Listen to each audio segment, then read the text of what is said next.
मोदी का जो यार है वो पुरवकार है, पुरवकार है। अब यूएई की स्टेटमेंट आना कोई मजाक नहीं है। बिल्कुल जिनसे पैसे लेकर आप लंदन और दुबई में प्रोजेक्ट चला रहे हैं, अब वो कह रहे हैं बस करो भी, हम बर्दाश्त नहीं करेंगे। और दूसरा मुल्क जो उनके साथ खड़ा होगा यूएई के साथ, वो सऊदी अरेबिया होगा। जब भी मैं कहता हूं कि कोई सिलेंडर फटे तो क्या देते हैं, रा इन्वॉल्व है, मुसाद इन्वॉल्व है इसके अंदर। India has signed an agreement to settle its trade with the United Arab Emirates in Indian rupees. और अब मेरा वज़ीर आज़म पिछले महीने थैंक यू कह रहा था कि जनाब आपने $1 अरब दे दिया। और trust me, I met an Emirati few weeks ago, और वो they have always, the Muslim world is very kind with Pakistan for one reason और द अदर। तो वो जो पाकिस्तान का शुक्रिया ना, वो कहते हैं यार ये क्या मतलब हमसे शुक्रिया शुक्रिया करते रहते हैं। ठीक है, उनके लिए मसला कोई नहीं है। लेकिन देखिए ना, बायलैटरल ट्रेड इंडिया और जो यूनाइटेड अरब एमिरेट्स की है, वो तकरीबन तकरीबन $84.5 बिलियन की है। $84.5 बिलियन की ट्रेड है इंडिया और दुबई और उसकी यूएई की। अब इंडिया जो है थर्ड बिगेस्ट ऑयल इंपोर्टर है और कंज्यूमर है। अब आप ये देखें कि उनको तो ये अच्छा लगता है कि आप ट्रेड डॉलर्स की बजाय जो है वो अपने रुपए में करें। रिसेंटली आपको याद होगा कि इंडियन सेंट्रल बैंक ने, हमने इस पर डिस्कस भी किया था, कि उन्होंने ये कहा कि हम तकरीबन 19 या 21 ममालिक के साथ जो ट्रेड है वो डॉलर में नहीं करेंगे। So India being one of the strategic partner of the United states, जिसको अमेरिकन कहते हैं कॉम्प्रिहेंसिव ग्लोबल स्ट्रेटेजिक पार्टनरशिप, वो ये कहते हैं उनको। और ये इंडियंस क्या कर रहे हैं, they are going for having a trade in the Indian रुपी।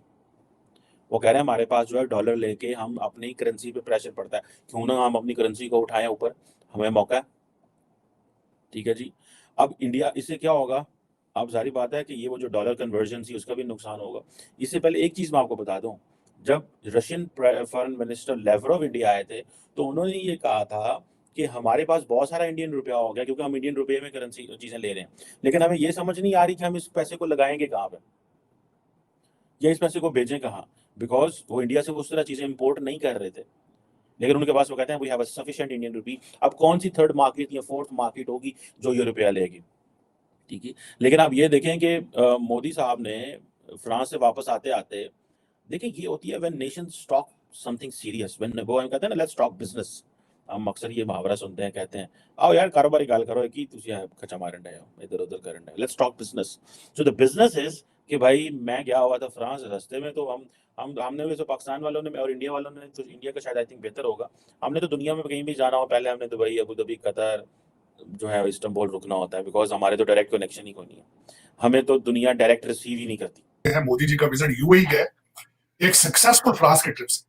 और मैं बिल्कुल बिलखसूस यहाँ ये कहूंगा कि तीनों जगहों पे जहां मोदी जी गए, अमेरिका आए, उन्होंने मेक इन इंडिया को प्रमोट किया। उन्होंने जो तैयार जेट इंजन बनाने का जो था वो भारत में लेके जाएंगे, वो उनको किया। अब फ्रांस में गए, वहां भी मेक इन इंडिया को प्रमोट किया उन्होंने। वो जो वहां से राफाल तैयारे हैं वो रिलायंस के साथ बनके भारत में बनेंगे। और जो जो सबमरीन्स हैं वो पहले ही मुंबई में से बन रही हैं। और जो एक और बात, दो तीनों जगहों पे जो मुश्तरका चीज थी कि भारत की करेंसी को प्रमोट किया, यूपीआई को प्रमोट किया है उन्होंने फ्रांस में। और जो यूएई के ट्रिप के ऊपर गए हैं वो भी, वहां भी उन्होंने यूपीआई को और फॉरेन करेंसी, भारतीय करेंसी रुपए को प्रमोट किया। यहाँ पे मैं ये खास करके कहना चाहूंगा, दो चीजें बड़े वैलिड पॉइंट है वहां में जो मैं बड़े बिलखसूस बताना चाहूंगा आपके देखने वालों को, कि 100 बिलियन की ट्रेड का टारगेट था, 85 बिलियन अचीव कर चुके हैं। और मेरे ख्याल में जो स्पीड जिस तरह चल रहे हैं वो 100 से भी क्रॉस कर जाएंगे। दूसरी जो एक सिग्निफिकेंट बात जो मैंने अगले दिन हमारे रणवीर साहब जो है भारत से, उनकी जो मैंने उनकी वीलॉग से देखे, बड़े बड़े सुलझी हुई बात करते हैं हमेशा, बड़ी मुदल्लल, बड़ी मैं समझता हूँ कॉम्प्रिहेंसिव। सर आप सर कर्नल दानवीर को कर्नल दानवीर की बात करो, कर्नल दानवीर मेरे is a very dear friend of mine. तो मैं उनकी बात ये कर रहा था कि उनके मैंने अगले दिन वीलॉग से देखा और उन्होंने बड़ी टेक्निकल बात बताई है जो अभी तक मैंने कहीं से नहीं सुनी। उन्होंने कहा है कि कश्मीर में और भारत के अंदर जो सोल्यूशन इंडिया ने निकाला है भारत ने, वो ये था कि वहां पे सऊदी अरेबिया और यूएई को इन्वॉल्व कर दिया इन्वेस्टमेंट में। अब उसका इनडायरेक्ट तलक देखा जाए तो वो क्या है, आपको सारे कर्जे जो है सऊदी अरेबिया और यूएई से आ रहे हैं। तो आपको भारत को ये कहने की जरूरत नहीं पड़ेगी कि कश्मीर और उस साइड पे क्या हो रहा है, वो आपको सऊदी अरेबिया और यूएई कह देगा क्योंकि आप उनके कर्जदार हैं। तो ये बड़ी टेक्निकल बात मैंने उनके वीलॉग से देखी। इंडिया और UAE they are strategic partners. अब मोदी ने ऐसे रिवर्स कर दिया चीज, यूएई पार्टनर ढूंढ रहा था इस खत्ते में, बड़ा मुल्क उनको मिल गया, सीरियस मुल्क मिल गया, 85-86 अरब डॉलर। हम उनको कहते रहे पूरी जिंदगी पाए ना इंडिया जरा जना, ये जगह मुंडे चंगे नहीं है, इन्होंने कश्मीर पे कब्जा किया हुआ, ये वो ना, क्या पराठो यार, हम आप कश्मीर, हमें इसराइल से जब भी डाल दी आप क्या चीज़ है, and they did it absolutely which was in their national interest. And one should do what is in their national interest rather than things have changed a lot. ये जो ideology की base पे foreign policies होती थी, ये they have gone away. मुझे नहीं लगता ये they are going to survive for long. आप ट्रेंड चेक कर लें यूरोपियन यूनियन में, ट्रांस अटलांटिक पार्टनरशिप में, सारे में, ठीक है. सो ये जो अब देखें ना, यूएस, यूएई, इंडिया और इजराइल का क्या आपस में आइडियोलॉजी की रिलेशनशिप है, ठीक है, लेकिन क्या है कि फ्यूचर बिजनेसेस, ठीक है जी, ये चीज़ें हैं जिनको वो देख रहे हैं. आज मैं आपको बताता हूँ, COP28 में इंडिया को जिस तरह मोदी साहब को वो उठाएंगे ना, आपकी सोच है, ठीक है जनाब.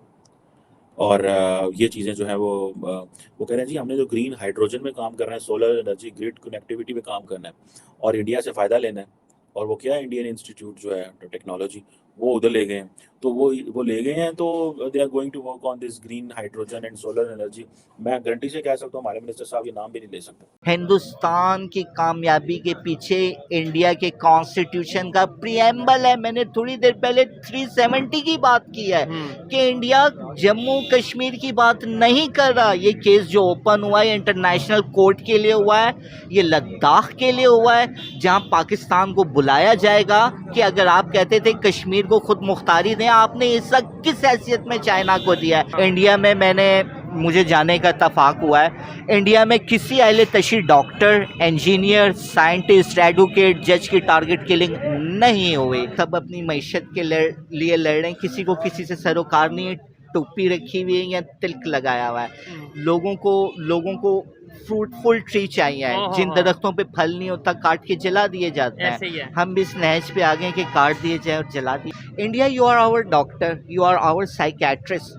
हम नफ्सियाती मरीज़ बन गए, हम बीमार हो गए.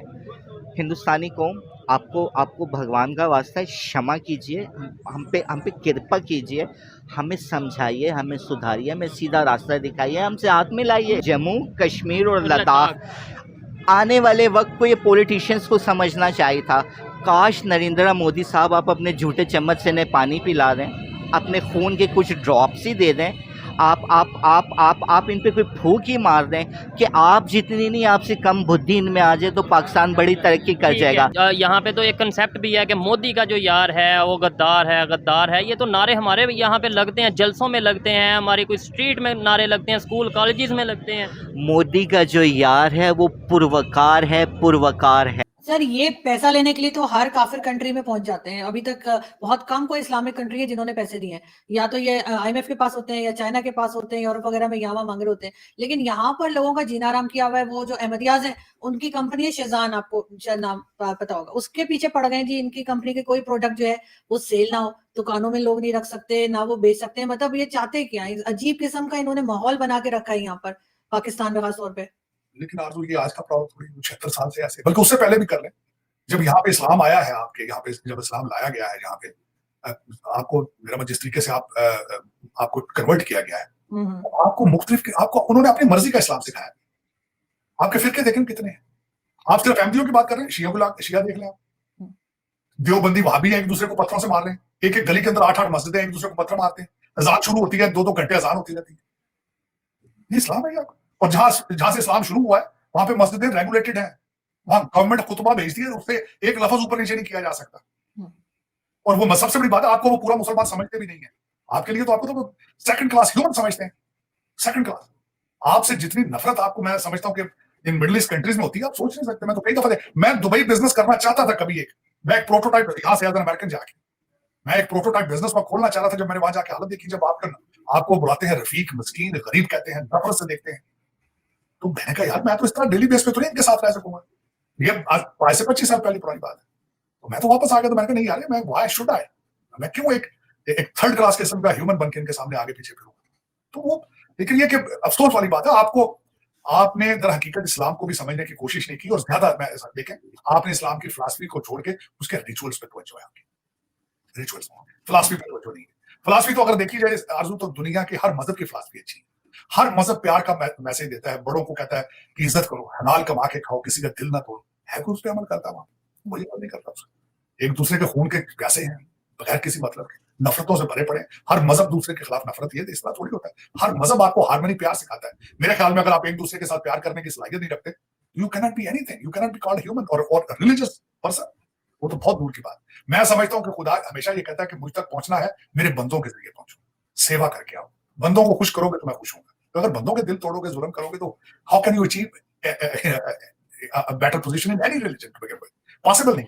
लेकिन ये कि हमारे पास रहती है ना, लेकिन उसमें आरज़ू में कसूर आपका, आपके तालीम का और आपके रूलर्स जो है, क्योंकि ब्रिटिश चले गए, अब उनके जो नुमाइंदे थे, उनके grandkids they are ruling you, और दूसरा लोअर मिडिल क्लास के जो सीएसएस अफसर करके आते हैं, वो बदले ले रहे हैं आपसे। ये दो किस्म के तबके हैं, दोनों आपके खिलाफ हैं जनरल मैसेज के, और नफरत में भरे पड़े हैं दोनों के दोनों। एक तो ब्रिटिश एजेंट है एचईसन के पड़े हुए, दूसरे लोअर मिडिल क्लास के जो डॉक्टर और यूआईटी करके टेक्नोलॉजी करके फिर उसके बाद सीएसएस कर लेते हैं रट्टा मार के, वो बदले ले रहे हैं आपसे।